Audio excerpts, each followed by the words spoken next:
This Thursday with a summit aiming to reboot defence ties with a focus on joint missile development and nuclear cooperation. The two leaders will then, of course, dial into that conference on the coalition of the willing. For more on his state visit, we're going to cross live to Bénédicte Paviot, who's outside Downing Street. Bénédicte, defence then and strengthening cooperation on Ukraine, of course, have been some of the main topics for this state visit.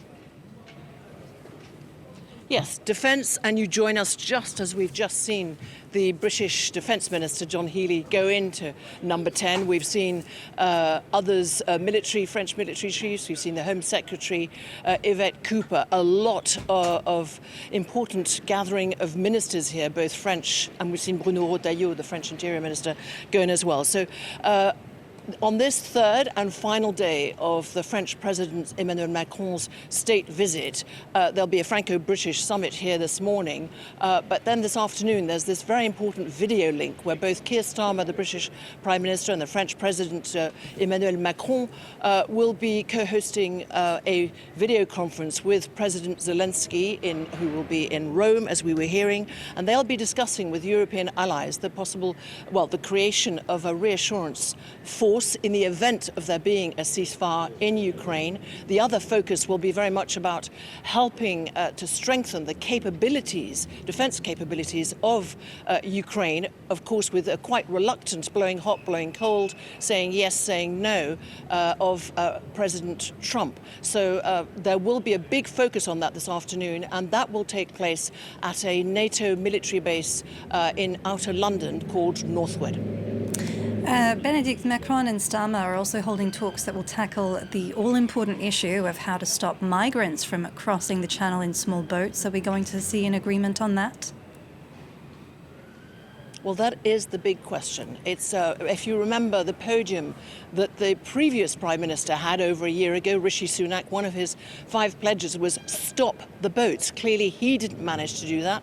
When in opposition, the leader of the opposition, Keir Starmer, of course now for the last year, British Prime Minister, having won that election just over a year ago, said that Labour could do so much better and resolve this. He's finding that is not a quick fix. There is no quick fix to the fact that, for example, over 21,000 illegal migrants have come across from French shores to British shores illegally, that they need to be processed, they need to be dealt with, they need to be tracked and monitored. And there is a lot of disquiet in this country, in the United Kingdom, about the fact that they're costing a lot of money to the British taxpayer, that they're not being processed quickly enough. So the big question is, will there be a one-in, one-out policy?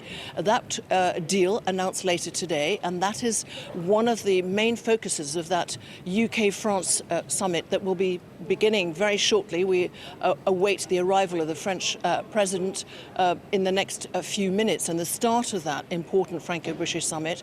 The one-in, one-out is about the UK being able to, in this new deal, if it goes ahead, being able to send back a migrant to France that has arrived illegally in one of those small boats, in exchange for the United Kingdom taking in a migrant that has possibly, for example, family ties with others in this country.